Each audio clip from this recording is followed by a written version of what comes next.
সবাইকে শুভেচ্ছা জানিয়ে শুরু করছি আমার আজকের ক্লাস। তো আজকে আমরা কোশ্চেন সলভ ক্লাস 24-এ আমাদের আজকের সমাধান হচ্ছে এনএসআই জাতীয় নিরাপত্তা গোয়েন্দা সংস্থা নিয়োগ পরীক্ষা 2021। পদের নাম ছিল জুনিয়র ফিল্ড অফিসার। পরীক্ষার তারিখ 24/9/2021। ইংরেজি অংশের ব্যাখ্যা সহ সমাধান 23 এমসিকিউ। তো মূলত 23টি ইংরেজি থেকে আসছে। যে 23টি প্রশ্ন আসছে সেই 23টি প্রশ্নের অ্যান্সার করার চেষ্টা করবো আমরা। তো দেখা যাক, 1 নম্বর প্রশ্ন বলা আছে choose the passive form of what did you want. এটা মূলত ইন্টারোগেটিভ সিস্টেমের অ্যাক্টিভে আছে, এটাকে প্যাসিভ করতে হবে। তো এটাকে প্যাসিভ করতে গেলে মূলত হোয়াট যেহেতু আছে, হোয়াটের কোনো পরিবর্তন হয় না, হোয়াটই থাকে। আর এখানে যেহেতু ডিড আছে, ডিড থাকলে আমরা মূলত জানি পাস্ট টেন্স থাকলে হচ্ছে পাস্ট কন্টিনিউয়াস টেন্সের ওয়াস ওয়ারকে নিতে হয়, তাহলে আমরা ওয়াস ওয়ার নিব। তারপরে ওয়ান্টের ভিতরে ওয়ান্ট, তারপরে বাই যোগে ইউকে বসাবো। সো সেই অনুপাতে রাইট অ্যান্সার হবে এ নাম্বার অপশান। বলছে what was, wanted by you, এটি হচ্ছে রাইট অ্যান্সার। আর বিস্তারিত এখানে ব্যাখ্যার মাধ্যমে দেওয়া আছে, দেখে নেওয়া যাবে। ব্যাখ্যাটা দেখে নিতে পারেন। ওকে, তো 2 নম্বর প্রশ্ন বলছে choose the correct passive form of Hui is calling me. Hui is calling me এর প্যাসিভ ফর্ম মূলত কোনটি হবে? আমরা জানি যে হু থাকলে কি হয়, হু এর পরিবর্তে বাই হোম হয়। আর যেহেতু ইস আছে, ইসটা পরিবর্তন হবে, কারণ এই মিটা এখানে অবজেক্ট আছে, অবজেক্টটাকে আমরা কী করব, আই করব, তাহলে এম আসবে। ঠিক আছে, এম আই। আর আমরা জানি এম ইজ আর থাকলে am being is being are being হয়, তাহলে এম আই বিং কল্ড হবে। তো সেদিক থেকে রাইট অ্যান্সার হবে এই যে বাই হোম, মানে হুইয়ের পরিবর্তে হবে বাই হোম।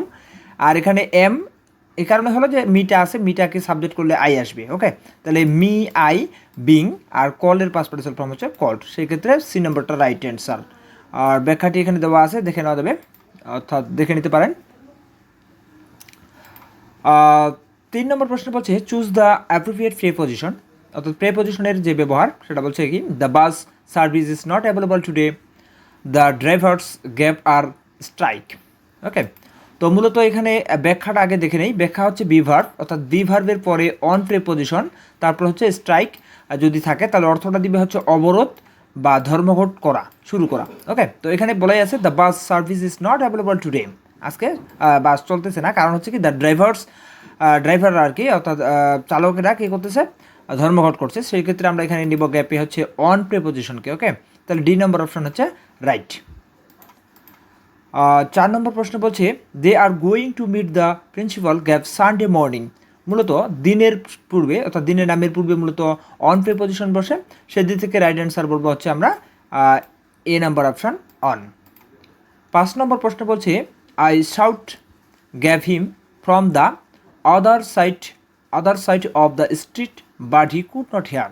ওকে, তো এখানে আমরা এই গ্যাপে নিয়ে আসবো হচ্ছে অ্যাড প্রিপোজিশনকে, ওটা অ্যাডটাই হচ্ছে এখানকার রাইট হবে। কারণ হচ্ছে ব্যাখ্যাটা দেখে নেই।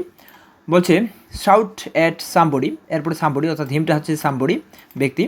তো অর্থ হচ্ছে কি, কাউকে চিৎকার চেঁচামেচি করে দৃষ্টি আকর্ষণ করা বা রেগে উচ্চ স্বরে কাউকে ডাকা। ঠিক আছে, তো সেই দিক থেকে আমরা অ্যাডকে রাইট বলবো। ওকে, 6 নম্বর প্রশ্ন বলছে the provide us gap food and drink. তো এখানে গ্যাপে আসবে মূলত হচ্ছে উইথকে আমরা নেব রাইট অ্যান্সার। কারণ হচ্ছে কি, এখানে বলছে প্রোভাইড সামবডি, প্রোভাইডের পরে সামবডি, অর্থাৎ আসটা হচ্ছে সামবডি, ব্যক্তি, আর এরপরে উইথ, তারপরে সামথিং, ফুড অ্যান্ড ড্রিঙ্ক হচ্ছে সামথিং, মানে বস্তু আর কি। সো এর অর্থ হচ্ছে কাউকে কোনো কিছু সরবরাহ করা বা প্রদান করা। সেই ক্ষেত্রে আমরা রাইট অ্যান্সার বলবো with, D number option right. Okay, 7 number প্রশ্ন বলছে fill in the gap with the right option. Okay, গ্যাপে আমাদের রাইট অপশন বসাইতে হবে। তো এখানে মূলত বলছে he went to school on foot, অর্থাৎ আমরা জানি যে পায়ে হেঁটে কোথাও গেলে সেখানে ওয়ান প্রিপোজিশন বসে। তো সেদিক থেকে ওয়ান প্রিপোজিশন, বাট অন এবং ফুট এই গ্যাপের মধ্যে, এই দুইটার মধ্যে গ্যাপ আছে, গ্যাপে আমাদের কোনো আর্টিকেল বসবে না। সো এটা রাইট অ্যান্সার হবে no article. Okay, no article. ব্যাখ্যাটা পড়ে নিতে পারেন। 8 নম্বর প্রশ্ন বলছে fill in the gap with the right option, অর্থাৎ গ্যাপটা পূরণ করতে হবে। My sister really wants gap dress for Christmas tense. Okay, এখানে মূলত গ্যাপে আসবে মূলত যে ড্রেস যেহেতু আসছে, সেহেতু এ নম্বর হচ্ছে রাইট, এ নম্বর হচ্ছে আর্টিকেলটাই হবে এই প্রশ্নের সঠিক অ্যান্সার, এ নম্বর অপশন। ওকে, 9 নম্বর প্রশ্ন হচ্ছে select the correct form of adverb, অর্থাৎ এই সেন্টেন্সটা যেটা পড়বো এটার মধ্যে কোনটা correct adverb. The student has carefully submitted her examination paper. So এই পুরো সেন্টেন্সটার মধ্যে কোনটি অ্যাডভার্ব সেটা আমাদের নির্ণয় করতে হবে। তো সেই দিক থেকে আমরা রাইট অ্যান্সার বলবো হচ্ছে এই যে মূলত কেয়ারফুলিটাকে আমরা অ্যাডভার্ব বলবো। এটা বলার বিশেষ দুটো কারণ হচ্ছে, আমরা যদি কেয়ারফুল বলি, কেয়ারফুল হচ্ছে একটা অ্যাজেক্টিভের সাথে এলওয়াই যোগ হলে সেটা অ্যাডভার্ব হয়। সেই দিক থেকে আমরা এটাকে অ্যাডভার্ব বলতে পারি। আবার বলতে পারি হচ্ছে যেমন এখানে ব্যাখ্যাটা বলছে, এখানে কেয়ারফুলি হলো অ্যাডভার্ব, কারণ হচ্ছে কেয়ারফুলি ভার্বকে বিশেষিত করেছে, অর্থাৎ ভার্বকে মডিফাই করেছে। সাবমিটেড ভার্বটাকে মডিফাই করেছে, যার জন্য এই কেয়ারফুলিটাকে আমরা বলবো হচ্ছে অ্যাডভার্ব। এখানে আরও একটা ব্যাপার হচ্ছে কি, হ্যাজ হচ্ছে অক্সিলারি ভার্ব, আর এই সাবমিটেড হচ্ছে V3, অর্থাৎ ভার্বের পাস্ট পার্টিসিপাল ফর্ম। এখন কথা হচ্ছে এই কেয়ারফুলি অ্যাডভার্বটা, মানে কোনো অ্যাডভার্ব রয়েছে যেগুলো এই হ্যাজ অক্সিলারি ভার্ব প্লাস মূল ভার্বের V3-র সাথে বা মূল ভার্বের মাঝখানে এই অ্যাডভার্বগুলো বসে। সেই দিক থেকেও আমরা এই কেয়ারফুলিটাকে অ্যাডভার্ব বলতে পারি। Okay, so C number option right. C নম্বরটা হচ্ছে কেয়ারফুলি এবং এটাই হচ্ছে অ্যাডভার্ব। ওকে, 10 নম্বর প্রশ্ন বলছে I while away my first time with novels, here while is an. Okay, তো এই হোয়েলটা এখানে মূলত কি, এটা আমাদের নির্ণয় করতে হবে। হোয়েলটাকে এখানে আমরা বলবো হচ্ছে ভার্ব, অর্থাৎ অ্যাডভার্ব হবে না, ভার্ব হচ্ছে রাইট অ্যান্সার। কনজাংশন হবে না, অ্যাডজেক্টিভও হবে না। মূলত বিভিন্ন ক্ষেত্রে বসার দিক থেকে বা পজিশনের দিক থেকে বিভিন্ন রকম হইতে পারে, বাট এখানে মূলত যে পজিশনটা আসবে সেটা হচ্ছে ভার্ব। ওকে, এটা হচ্ছে ভার্ব। কারণটা দেখে নেই, প্রদত্ত বাক্যে হোয়াইল শব্দটি হচ্ছে ভার্ব, কারণ হচ্ছে হোয়াইল এ ওয়ে মানে হচ্ছে অতিবাহিত করা। ওকে, সেদিক থেকে B number option right. 11 number প্রশ্ন বলছে identify the correct antonym for the word profligate. Profligate এর বিপরীত শব্দ কোনটি? মূলত হচ্ছে প্রফলিগেট মানে হচ্ছে অপচেতা বা উড়নচণ্ডী বা অমিতব্যয়ী। ঠিক আছে, এর বিপরীত শব্দ হিসেবে আমরা নিতে পারি ফ্লুগল বা মিতব্যয়ী। সেদিক থেকে রাইট অ্যান্সার হবে বি নাম্বার অপশন ফ্লুগাল। এটা জাস্ট মুখস্থের ব্যাপার। আমরা পরের পেজে যাব, পরের প্রশ্নে 12 নম্বর প্রশ্ন বলছে identify the correct synonym of the word innocuous. ইনকিউয়াসের সমার্থক শব্দ কোনটি? সেদিক থেকে আমরা বলতে পারি হচ্ছে হার্মলেস হচ্ছে এটি সমার্থক শব্দ, রাইট সমার্থক শব্দ। ওকে, দুটোরই অর্থ হবে নির্বিষ বা হচ্ছে অর্পণকারী। ওকে, এটি হচ্ছে right answer, D number option. 13 number প্রশ্ন বলছে choose the right Bengali translation, অর্থাৎ বাংলা করতে হবে। সেটা হচ্ছে hardly I go out after ডেক্স। এখানে বলে রাখি হার্টলি একটা হচ্ছে অ্যাডভার্ব, আর এটা মূলত একটা নাবোধক অর্থাৎ নেগেটিভ অ্যাডভার্ব, যেটা যার অর্থ হচ্ছে কদাচিত। সেই ক্ষেত্রে আমরা এটা নাবোধক অর্থ বহন করবো, এবং সেই ক্ষেত্রে আমরা রাইট অ্যান্সার বলবো হচ্ছে আমি সন্ধ্যার পর কদাচিত বাইরে যাই, অর্থাৎ আমি সন্ধ্যার পরে বাইরে যাই না, এরকম একটা অর্থ আসবে। তো এই হার্টলি অর্থ হচ্ছে কদাচিত। ওকে, সেই দিক থেকে ডি নম্বর অপশন রাইট।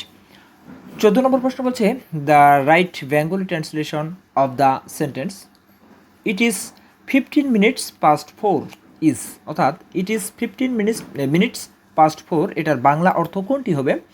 ব্যাখ্যাটি পড়ে নিই। বেজে অতিক্রম করা, অর্থাৎ 10টা বেজে অতিক্রম হয়ে গেছে বা 12টা বেজে অতিক্রম হয়ে গেছে, এরকম মধ্যে পাস্ট কথাটি ব্যবহৃত হয়। তো এখানে যেহেতু প্রশ্নে পাস্ট কথাটি রয়েছে, সেক্ষেত্রে আমরা ব্যবহৃতকে বুঝাবো। তো দেখি বেজে অতিক্রমটাকেই বুঝাবো। সো দেখি এখানে এ নম্বরে বলছে এখন 4টা বেজে 15 মিনিট। এখানে বেজে অতিক্রম করছে, আর বাকিগুলো দেখি এখন 4টা বাজতে 15 মিনিট বাকি, এটা অতিক্রম করেনি। এখন 4টা বাজতে 5 মিনিট বাকি, এটা অতিক্রম করেনি। এখন 4টা বাজতে 15 মিনিট বাকি, প্রত্যেকটাই কিন্তু ভুল রয়েছে। এই নম্বরটা রাইট। ওকে, এখন 4টা বেজে 15 মিনিট, এই নম্বরটাই হচ্ছে রাইট অ্যান্সার। ওকে, 15 নম্বর প্রশ্ন বলছে find the correctly spelled word, অর্থাৎ সঠিক বানানটা আমাদের বের করতে হবে। সেদিক থেকে আমরা সঠিক শুদ্ধ বানান বলবো হচ্ছে forecast, D number option forecast. Forecast হচ্ছে রাইট অ্যান্সার।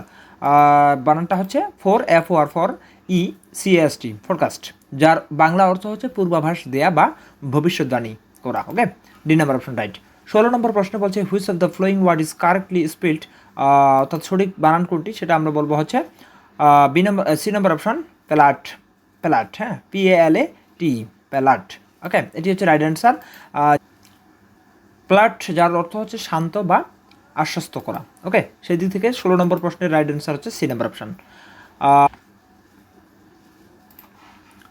17 নম্বর প্রশ্ন বলছি টেক 1 to টেক্স মিনস, অর্থাৎ এটা একটা এডিয়াম ফ্রেশ, এটার আমরা সঠিক মিনস বের করব, সেটা হচ্ছে আসবে হচ্ছে রিবুক। রিবুক যার অর্থ হচ্ছে মূলত তিরস্কার করা বা ভর্ৎসনা করা।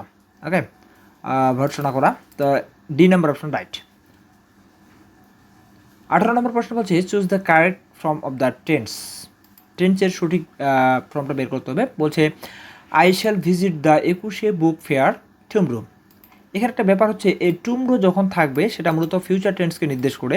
তাছাড়া আমাদের ফিউচার টেন্সের স্ট্রাকচার জানতে হবে।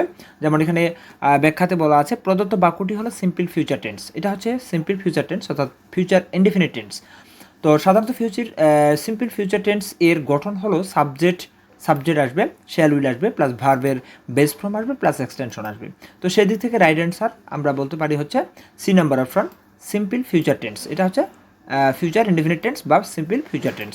ওকে, তো আপনারা আমাদের এই চ্যানেলের টেন্সের যে ধারাবাহিক ক্লাসগুলো আছে সেখানে দেখতে পারেন। অনেক সুন্দর করে টেন্সগুলো বলা আছে, যেটা দেখলে আমার মনে হয় যে অনেকেই বুঝতে পারবেন। যারা কিছু কিছু মিস্টেক বিষয় রয়েছে সেই বিষয়গুলো একদম ক্লিয়ার হতে পারবেন। তো আমার সেই টেন্সের ক্লাসগুলো দেখার আমন্ত্রণ জানাচ্ছি আমি। আমার প্লে লিস্ট থেকে টেন্সের ক্লাসগুলো পেয়ে যাবেন। ওকে, 19 নম্বর প্রশ্ন বলছে choose the correct form of tense. তো the man has a grip voice. ঠিক আছে, এখানে অনেকেই দেখে হ্যাজকে দেখে মনে করবে, এখানে হ্যাজকে দেখে অনেকেরই মনে হবে যেটা হচ্ছে প্রেজেন্ট পারফেক্ট টেন্স। আসলে কিন্তু না, কারণ হচ্ছে হ্যাসের পরে এখানে কোনো মূল ভার্ব নেই। সো হ্যাজটাই কিন্তু এখানে মূল ভার্ব হিসেবে বসছে, যার জন্য এই হ্যাজটা থাকা সত্ত্বেও এটাকে আমরা সিম্পল প্রেজেন্ট টেন্স বলবো, অর্থাৎ 19-এর এ নম্বর অপশন রাইট বলবো। কারণ হচ্ছে এটা প্রেজেন্ট ইনডেফিনিট টেন্স। আর স্ট্রাকচারটা হচ্ছে এরকম subject plus main verb, subject plus main verb plus object. তো এখানে হ্যাজটা হচ্ছে মেন ভার্ব। ওকে, যার জন্য এটাকে আমরা বলবো হচ্ছে সিম্পল প্রেজেন্ট টেন্স বা present indefinite tense. Okay, 20 number প্রশ্ন বলছে choose the correct form of tense. এই বাক্যটির টেন্স নির্ণয় করতে হবে। বলছে I will have finished this work by the end of this month. Okay, তো এখানে এই যে উইল আছে, উইল প্লাস হচ্ছে উইল হ্যাভ প্লাস হচ্ছে V3। ঠিক আছে, will have plus V3। This work by দিয়ে কিছু একটা সময় নির্দেশ করা আছে, ইন দিস মান্থ একটা সময় নির্দেশ করা আছে, সেক্ষেত্রে এটা অবশ্যই ফিউচার টেন্স। এবং যেহেতু শ্যাল হ্যাভ প্লাস V3 রয়েছে সেহেতু এটা ফিউচার পারফেক্ট টেন্স। তো সেই তো টেন্সের স্ট্রাকচার অনুযায়ী এটার রাইট অ্যান্সার বলবো আমরা হচ্ছে A number option, future perfect tense. Okay, future perfect tense ব্যাখ্যাটি দেওয়া আছে দেখো। প্রদত্ত বাক্যটি হলো ফিউচার পারফেক্ট টেন্স, কারণ হচ্ছে ফিউচার পারফেক্ট টেন্সের গঠন হলো subject plus shall will have, অর্থাৎ শ্যাল হ্যাভ বা উইল হ্যাভ প্লাস হচ্ছে ভার্বের পিপি অর্থাৎ ভার্বের পাস্ট পার্টিসিপাল ফর্ম, যেটাকে আমরা V3ও বলতে পারি, প্লাস অবজেক্ট প্লাস এক্সটেনশন। সেই ক্ষেত্রে আমরা এই নম্বর অপশনটাকে রাইট বলবো। 21 নম্বর প্রশ্ন বলছে চুজ দ্য কারেক্ট সেন্টেন্স।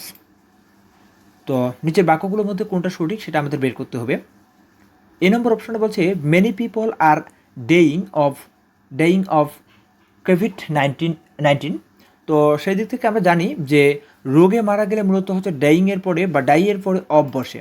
তো সেই দিক থেকে এই নম্বরটাকে আমরা রাইট বলবো। বাকিগুলো প্রেপোজিশনের ব্যবহারের দিক থেকে ভুল রয়েছে, অর্থাৎ গ্রুপ ভার্বগুলোর মধ্যে ডেইং ফর হবে না, ডেইং বাই হবে না, কিল্ড ফর হবে না। ওকে, সেদিক থেকে ডাই অফ, রোগে মারা গেলে ডাই অফ হয়, সেদিক থেকে এই নম্বর অপশন রাইট।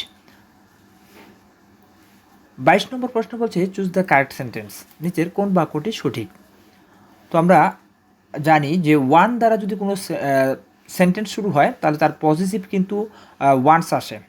তো সেই দিক থেকে ওয়ান্স আসছে এমন কারেকশন রয়েছে কেবল হচ্ছে ডি নম্বর অপশনে, অর্থাৎ one should do once duties and responsibilities, অর্থাৎ ডি নম্বর অপশনটাই রাইট বলবো আমরা। কারণ হচ্ছে ব্যাখ্যাতে দেখা যাক যে ওয়ানকে অনুসরণ করে ওয়ানের পজিটিভ অ্যাডজেক্টিভ হবে ওয়ান্স, বাকের পরবর্তী অংশ ব্যবহৃত হবে। সো এখানে ওয়ান্স ব্যবহৃত হয়েছে, বাকি একটাতেও এটা ব্যবহৃত হয়নি, যার জন্য বাকিগুলো ভুল, আর ডি নম্বর অপশনটাই হচ্ছে রাইট।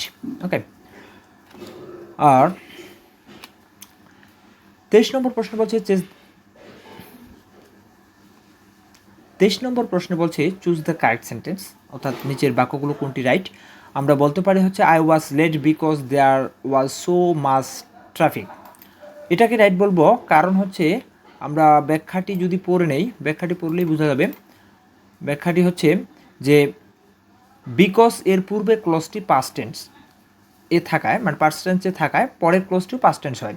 আবার ট্রাফিক শব্দটি হচ্ছে আনকাউন্টেবল নাউন, বিধায় আমরা কিন্তু সো মাসকে ব্যবহার করব। ঠিক আছে, তো তো সেই দিক থেকে দেখা যাক সেন্টেন্সে বলা আছে আই ওয়াজ লেট, এটা পাস্ট টেন্স। বিকজ কারণটা কি, দেয়ার ওয়াজ ছিল, কি ছিল, সো মাচ ট্রাফিক। এই ট্রাফিকটা হচ্ছে আনকাউন্টেবল নাউন, যার জন্য এখানে সো মাচ ব্যবহৃত হবে। আর বাকিগুলোতে সো মেনি হবে না, এস মাচ হবে না, সো মাচ হবে না। সো মাচ যদিও এখানে ঠিক আছে, বাট এখানে ইজ আছে, যার জন্য এটা ভুল। ওকে, তো সেই দিক থেকে রাইট অ্যান্সার কেবল হচ্ছে এ নাম্বার অপশান, 23-এর এ নম্বর অপশনটাই রাইট, অর্থাৎ I was late because there was so much traffic. Okay, তো এই ছিল হচ্ছে আজকের প্রশ্নের সমাধান। পরবর্তী সমাধানের ক্লাস দেখার আমন্ত্রণ জানিয়ে আমি এখানে বিদায় নিচ্ছি। সবাইকে ধন্যবাদ।